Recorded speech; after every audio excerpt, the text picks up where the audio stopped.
CEE was created after World War II to bring greater economic and financial literacy to our nation's children. Over the last 65 years, our organization has grown considerably in scale, and our resources have constantly evolved and improved. Our state councils and innovation of the 1940s give us direct access to local markets. Teachers in local markets ground truth our materials in their classrooms, allowing us to adjust to expanding and shifting needs across the country. For instance, because Hispanic families were disproportionately affected by the financial crisis and, unfortunately, have financial literacy knowledge that tests below the norm, we developed a program specifically designed to reach this community.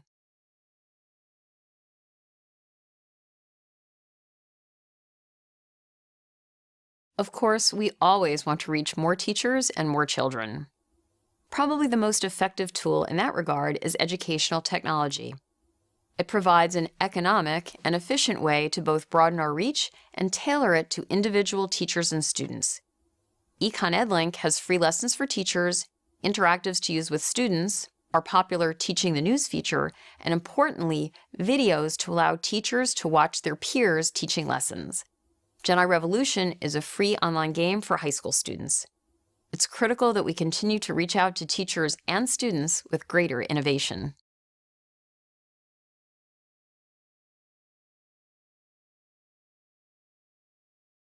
Our key leverage points are historical depth, institutional reach, and the intellectual capital at our disposal. 240 university professors affiliated with CEE develop our content and deliver our training. Because of this high level of expertise, our lessons meet state content standards in multiple disciplines and align to the Common Core. Our long standing in the field has also resulted in close relationships with Federal Reserve chairs across the nation and leading thinkers on economic and financial education. CEE leveraged these relationships to assemble a group of eminent educators to draft nationally recognized standards for economic literacy and, more recently, financial literacy.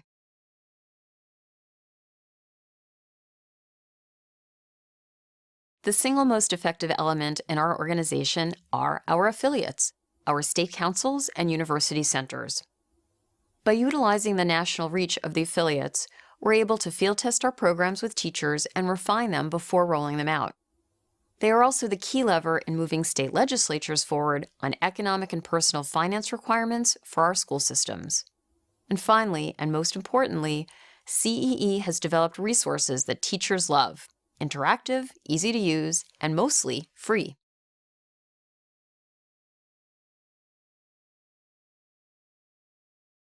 The number of students reached, which is measured by the number of teachers trained. We look at pre- and post-training test results for teachers and students. For example, in one study, the number of elementary school students achieving a 70% pass rate increased fourfold. We look at repeat visits to our web-based resources. And we get direct feedback from our customers, K-12 teachers. You can find some of these reviews on our website in the Impact section.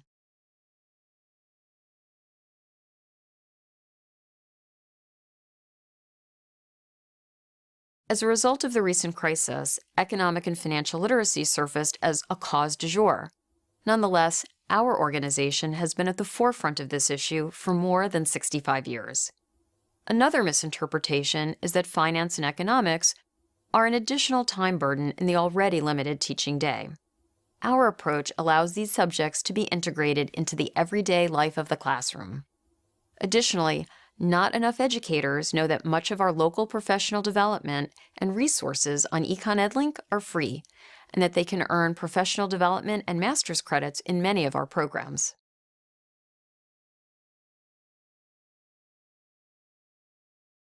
Here are just a few of our accomplishments. Our national economic, as well as national personal finance standards, have been adopted by educators across the country. Then, there's our K-5 after-school program. In partnership with the YMCA in New York City, for example, we are reaching many underserved communities. Our National Economics Challenge reached over 10,000 students last year. I still worry that an emphasis on outputs can train our focus on measurements and away from good outcomes. For CEE, A good outcome is a child able to identify opportunity on America's horizon line and have the tools and confidence to seize it.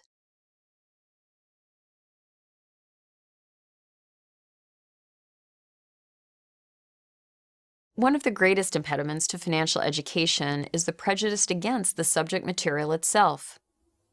Many adults have two responses to the topic: shame and worry.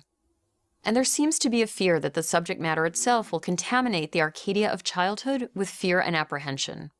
What actually happens, of course, is that children gain a sense of competency and confidence around a key enabling resource in their lives: money.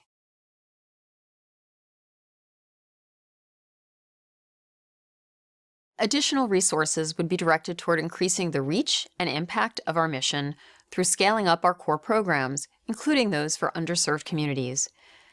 In addition to the development of educational technology to enhance teacher effectiveness in the classroom, we also want to expand our summer institutes for the professional development of teachers in key locations. As much as technology allows us to reach a broader audience, face-to-face learning still retains advantages for teachers as it fosters a more concrete sense of community. We would also invest more in advocating for requirements.